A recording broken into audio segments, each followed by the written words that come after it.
Hey, good afternoon, and thanks for joining us on your Friday edition of Midday Kentucky. Yay, How are you guys doing? Oh, it's Friday. I'm so excited. Feeling I know good. it's a short week, but like, I'm ready for the weekend. Yep. Well, Troy's ready for the weekend. He's up in New York. We're waiting to see his pictures. You know, he's going jet skiing on the Hudson and I'm a bunch so of other jealous. He's so fun excited about activities. that. Yeah. What are you guys going to do this weekend? It's going to be so nice. Well, I'm going to go see Levi Christ, tomorrow? Our Tony Award-winning guest that we had on this week. Yeah, It's Sunday, it's on isn't it? Sunday. Sunday, yeah. So, and I don't know what else I'm going to be doing. Just chilling, I think. Nice. And, Sounds exciting. Doing that. So, what are you Fun. doing? I think I'm going to go over to the Summit tonight. I'm switching it up. Instead of the Whole Foods flight night, Yeah. I'm going to go to Crew, the wine bar. Are you and try going? wine flight there. Respect. Awesome. I respect Yeah. that. Have you guys been there yet? It's really cool. You I can sit haven't. outside. It's Yeah. right across from that popsicle store. Oh, I love But that place. Oh, The yeah. wine Of flights course. are great. They'll tell you all about it, and you can sit outside and get some little apps. It's I cute. love it. Oh, you're going to love it. And what are you doing, David? We're going to see Chris Stapleton tonight, and then I'm going to try to hang out with some good friends on Saturday, and, you know, that'll be fun. Katie. All right. Katie was supposed to hang out with me last weekend and ended up doing a little Netflix chill night instead. Yeah. But it's okay, so we're going to make up for it this week. Sometimes you just have to stay in and eat Chinese food, you know? Yes, exactly. Yes, yeah. respect. By sometimes I mean frequently. But if you are staying in, I wanted to give you guys some wine hacks. We've been talking about wine a lot this week. First, we were talking about what is, you know, too much drinking Right. and everything. And I figured, you know, once you've come to terms with whatever you like to drink, here's some hacks I for want it. your All right. wine. So the first one, this says, if your cork breaks in the bottle, you should strain it using a coffee filter. Ooh, I like Take a look that. at this. What do you Wait a think? minute. You could strain That is a wine. great move. I've never heard of this. Got that. So all the little pieces of the cork Right. or the Yeah. little cork doesn't get into your You got to drink push and it everything. down in there, Nice. crush it up, tear it Okay. up. Yeah, you never know. This next one, it says if you buy room temperature wine, let's say you want to chill it right away, it says wrap it in a cold towel. I've never thought of that. I am taking notes over here. I'm going to be using these like Seriously, frequently. why is this only for 20-somethings? What's this? And this why only for why 20 is, I know, I just skipped over that part at the beginning. I was like, this is wine hacks for everyone. Okay, This is good. for everyone, for sure. Us 40-somethings need help too. And why is your wine not already cold? You know, you need a good stock at home. Yeah, but in that's true. case of emergency, try the There towel it is. method. If you're on the road, you're with the crew. Another case of emergency, let's say you don't have a corkscrew, you can't find it. You can use a key. Ooh, I from your love this. key ring. Have you ever heard MacGyver of that? style. Wow. Ooh, you know, Never knew that. I'm a Boy Scout, and that is definitely something I feel like I would try. I Yeah. would just be like, well, Just we're going to to do get it. this out. Yeah. The corkscrew could be sitting right there, and Yeah. you're like, I don't need that. No, pull out a key. Yeah. I can't wait to do, this will be like an impress, you know, like at the party, like, I got you guys, pop. Now, I've I've heard of people doing this like heel method where you can like knock the cork in with a heel. If you can, I don't know, I've never tried that. Maybe it's on a TV show, I've seen it. But need to try just that. everyone has a key, so try the key. When you need your wine, you need the wine, no matter how you get it out. It I doesn't know, matter. right? I love how aggressive you all are over getting your wine. You know, You I'm have like, to have the wine. Does Brandy like wine? she loves it, yeah. She loves it. You know, she prefers like red wine, darker, Okay. so it's usually not chilled. Not too sweet, you know, kind of that dry, smoky. Now you all have me craving wine. Well, do you ever buy her cheap wine or expensive wine? Listen, only the best. You know, I'm like, whatever you want, $10 to $15, girl, make it happen. You know, Well, this is a tip for you to make that be a much more expensive tell me. bottle. To make your cheap wine taste better, it says add berries into the glass. That's all you have to do. ooh, that's, yeah, listen, I hope she's not watching because I'll be like, you know, I just came up with this, sprinkle some berries in there, voila. Yeah. David extraordinaire. Watch Yeah, you out. got to come up with an exotic name for whatever you're pouring, but really it's, you know, $2 chuck with Yeah, blueberries. right. I'll be like, this is what all the hip kids are drinking. And this last one, it says if you have red wine stains, use salt and warm water to get it out. Oh, wow. I've never tried that, actually. I have you? never tried that either. No. So Salt warm water and salt. Have you heard of any of those other myths for getting rid of red wine? No, No, I can't even think of one right off the top of my head right now. I know people use like Baking soda? Yeah. things like that. But Of course I we mean, would never- Look at we you don't two. waste wine, Lisa. No, we do don't. not you guys are like, wine. you're like, No. sucking it out. You're like, Savor that's good. every drop of it. Yeah. How do you clean it up? A straw? Yeah, hello. Lick the table. Look at you all. You are These ladies are ruthless, you all right? They've got me on the show, sipping wine off a table with a straw. I love it. You know, it's Friday. Welcome we to need Midday. We need some tips for the weekend. Well, David, what did you bring? A pretty interesting topic for us today. Yeah, so I work in chiropractic a lot, and we do a lot of sports injuries and stuff. And we're doing a lot of concussion talks now, and I think that there's a lot more awareness going on. And I was reading this letter from this mom who was talking about how she was still going to let her kid play hockey. It was actually a girl, and the big question was, are you going to let her play because she's a female? And she was like, I don't care about that at all. Am I going to let her play because it's a rough sport? Yeah. So, there's a lot more awareness, and she was like, I think that I am. She did let her daughter play hockey. She said she looked like a little marshmallow head, she was like 10, running around with the stick and her helmet on. But, we see it in football. We see even cheerleading. You've got, all types of different sports where the kids there's a high chance for them getting hurt. Girls soccer is one of the top ones also. I mean, people are aggressive. Females, young ladies, I'm just saying you too, wine drinkers. But what do you guys think? Would you let your kids, play these, let's call them more aggressive sports? Yeah, contact Contact yeah. sports, even things like, hockey, football, soccer, boxing, where we see, there's just a higher chance of kids getting hurt. What do Right. you all think about it? Well, you have two boys. Yeah, I do. If that's what their passion is, I mean, Right. if they want to do it, I just want to make sure that they're trained properly at doing it. So Oh, I yeah. would want to, if that's an interest that they have, then I'm going to get them into all of the different clinics and all the different, Right. sports groups that do that here locally, and help them be the best that they can be. But I think kids like contact sports. They Yeah. just do. Boys are aggressive, and girls are. I mean, we're Maybe even more we're aggressive, a little bit more honestly. aggressive now. So I think that it's something that each parent has to really look at with their child and see, how serious their child is about it, Right.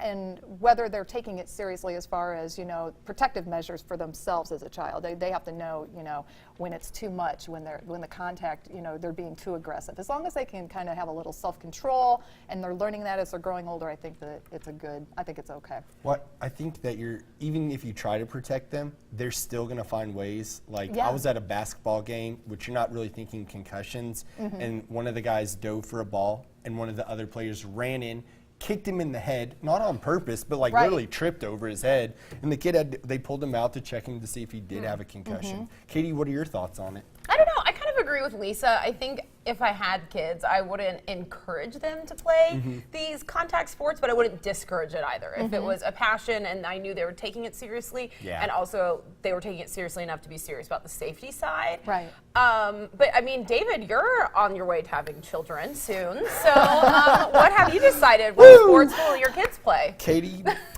thin ice right there. Listen, I'm just, honestly, I'm going to be all about it. Yeah. I don't know, my best friend, he was the quarterback at UC, Dustin Grutza, and he had injuries all the time. Right. Like, he told me, he's like, he lived in an ice bath because between his back, he's like, his head always felt super heavy because these guys are giants coming at you, running. And I think the big picture is, though, it paid for his college. It got him through, it developed relationships. We go all over the U.S. and, we'll see his coaches, players, and he always has friends. So what it's done for him, I think it's kind of it's one of those things he had the Yeah. passion. Yeah, I think you got to weigh the pros and He cons. had the passion. Just curious, how is his health now that he's out of it? I mean, does he still suffer anything from those injuries? He has some low back pain that he stretches. He does hot yoga, stuff Right. like Good that. thing he has a chiropractor best friend. Yeah, Yeah. well, so my mom's his chiropractor, and I got to watch him. Sometimes he's like, oh, Dr. Rita, I need this low back popped. And I'm like, Dustin, you know what I'm saying? I got to watch him. So he does. He comes in, he gets treatment. He's great, but he does definitely have, some pain from it. I Yeah. mean, some big injuries. These guys, I've been on the field with them, and, they're 6+ feet, and they're just massive. Right. And he's like, their goal while you're out on that field is to basically not kill you, but take you down. Yeah. Yeah. So, it's the same thing with hockey. These guys are aggressive. In the big picture, I think you got to weigh out the balances. And I think you just got to be, smart. And keeping it Yeah. real with your kids too. You got to keep it real. I Yeah. know girls want to play these aggressive sports, but I think there might be a time where it's time to, this is going to be a little too much at this point. And what are your thoughts on it? I mean, really keeping that communication line open with the kids. Yeah, I agree. I think it's all about knowing where your child's head is at. Yeah. But Right. Lisa, you have a pretty interesting topic.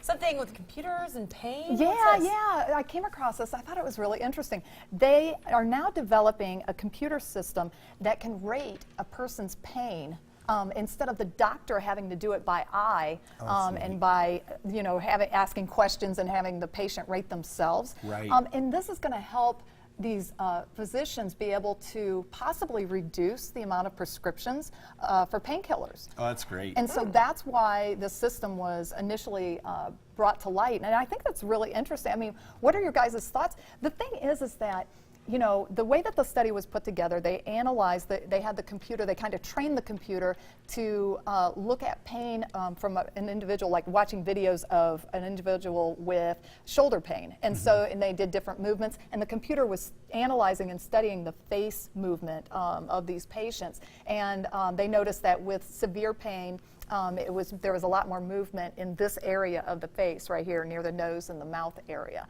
So, and then they, the levels decreased. They did metrics based on the patient's age, their sex, and also their complexion, believe it or not. Right. So, but what are your guys' thoughts? I mean, do you think a computer is really going to be able to determine your amount of pain that you're in, accurately? I guess that's the key. I don't. We do a lot of pain checks in the clinic. Yeah. And we'll say 1 to 10, what's your pain level like? And I think that females are so much tougher than men. Okay, like it's very interesting. It's so different because when guys, they'll be like, oh, it's the worst. I had a patient that was like, it's a 12 out of 10, and I'm like, is it really? And women are it's just so different, but. Science, computers, I think it'd be great to actually have that because your 8 might be a lot different than Katie's 8. Right. So it's so subjective. But if they're doing things based on, all those factors that you just talked about, that's great. Like, that's pretty cool. It is so cool. I think it's neat to see where it goes.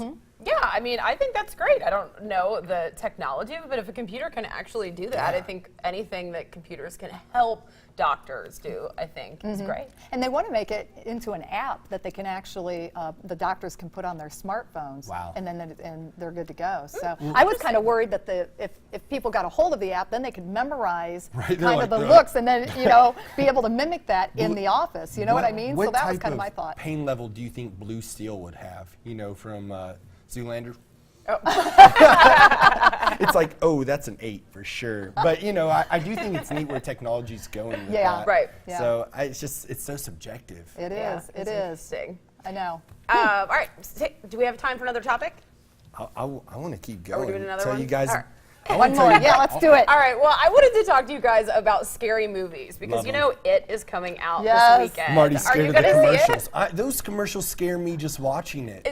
I start freaking out. That guy or the Yeah. clown, he's in the sewers, and I'm like, I'm scared. I'm walking my dogs around the sewers, and Yeah, I'm like like, going the wrong way. Marky, get out of there. I'm like, there's a clown in the sewers. That dog goes in the sewer. Yeah, You're it's walking. fun. Well, That there dog's was, gonna there be was in actually a trouble. group of girls in Pennsylvania. We Don't read the tell me story this. this morning. They tied a bunch of red balloons to the sewers across their town Gosh. for the movie. I would be so scared. But anyway, I was reading this study online this morning about the science of fear, and they were talking about why some people enjoy scary movies and some are just too scared. I'm too scared. I don't watch scary movies. I like scary But movies. it says this fear-inducing movies, they kick a person's heart rate into high gear and make your body feel like it needs to expend energy. Some people interpret that positively or negatively. The positives, they say, that can be an experience just like you have after a good workout or a runner's high or things like that. Yeah. I just feel frightened. Yeah. I'm so scared. It affects my dreams. I'm like, I can't go to sleep. I'm thinking about this clown like in my bathroom, just Right. about to pop out. So What's the scariest movie you've ever seen? I don't know, Hocus Pocus. No. Actually, yes, Listen, because it you're was- really young when you see it for the first Yes. time, and it's terrifying. I did dress up as Bette Midler a couple Halloweens ago. I'll show that this year during Halloween section. But I don't know what the scariest movie. Yeah. You know, I don't know. You love them though. I Your love kids like them. scary movies?